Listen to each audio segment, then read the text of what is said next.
வடக்கின் உற்சாகத்தை வெளிப்படுத்தும் வகையில் நெஸ்டமோல்ட் ரன்போ சிறிலங்கா எனும் மரதன் ஓட்டப்போட்டி யாழ்ப்பாணத்தில் இன்று நடைபெற்றது. யாழ்ப்பாணம் துரையப்பா விளையாட்டரங்கில் காலை 6:15க்கு ஆரம்பமான இந்த மரதன் ஓட்டப்போட்டியில் ஆண் மற்றும் பெண் இருபாலாரும் ஆர்வத்துடன் பங்கேற்றனர். 20 கிலோமீட்டர், 10 கிலோமீட்டர், 5 கிலோமீட்டர் மற்றும் 2 கிலோமீட்டர் என 4 பிரிவுகளின் கீழ் போட்டிகள் இடம்பெற்றன. இதில் இளைஞர், யுவதிகள் உள்ளிட்ட பலர் ஆர்வத்துடன் கலந்து கொண்டு தமது திறமைகளை வெளிப்படுத்தினர். போட்டியில் பங்கேற்ற அனைவருக்கும் நிறைவுப் பதக்கம், உத்தியோகபூர்வ நிகழ்ச்சி, டி-ஷர்ட் மற்றும் மின்னணு சான்றிதழ் ஆகியன வழங்கப்பட்டன. அதேவேளை ஒவ்வொரு பிரிவிலும் முதல் 3 இடங்களை பெற்ற ஆண் மற்றும் பெண் போட்டியாளர்களுக்கு பெறுமதியான பரிசில்களும் வழங்கி வைக்கப்பட்டன. வடக்கின் இளைஞர்கள் மத்தியில் விளையாட்டு மற்றும் ஆரோக்கியமான வாழ்க்கை முறையை ஊக்குவிக்கும் வகையில் இந்த மரதன் ஓட்ட நிகழ்வு அமைந்திருந்தது.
Blue ocean group of companies இலங்கையின் வளர்ச்சியோடு உங்கள் வாழ்க்கையையும் உயர்த்துகிறோம்.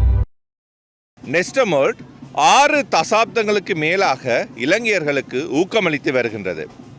இன்று 3இல் 1 இலங்கையர் தமது காலை வேளையை நெஸ்டமோல்ட்டுடன் தொடங்குகின்றனர். இது பலம் நலம் சக்தியுடன் நாளை தொடங்குவதற்கு இலங்கையர்களுக்கு ஓர் ஏதுவாக அமைகின்றது. நெஸ்டமோல்ட் மரதன் ஓட்டப்பந்தயங்களை ஏறத்தாழ 50 ஆண்டு காலங்களுக்கு மேலாக நடத்தி வருகிறது. இதன் மூலம் மரதன் ஓட்டங்களும் பாடசாலை நிகழ்வுகளுக்கும் ஊக்கமளித்து வருகின்றது நெஸ்டமோல்ட் ஆகும். இவ்வகையான நிகழ்வுகளின் ஒருபடி மேலாக போய் ரன் ஃபார் ஸ்ரீலங்கா எனும் நோக்கத்துடன் இவ்வகையான ஓட்டங்களை நடத்தி வருகின்றது. கிட்டத்தட்ட 20க்கு மேற்பட்ட ஓட்டப்பந்தயங்களை இந்த ஆண்டு நாம் நடத்துகின்றோம். இதற்காக கொழும்பு, காலி, நீர்கொழும்புடன் தற்போது யாழ்ப்பாணத்தில் இதை நடத்துகின்றோம். இது ஒரு தொடக்கம் மட்டுமே. 6 தசாப்தங்களுக்கு மேலாக தேசத்திற்கு ஊக்கமளித்து பலம் நலம் சக்தியுடன் எமது இலங்கையர்களை ஊக்கமளிக்கும் ஒரே ஒரு பிராண்ட் நெஸ்டமோல்ட் ஆகும்.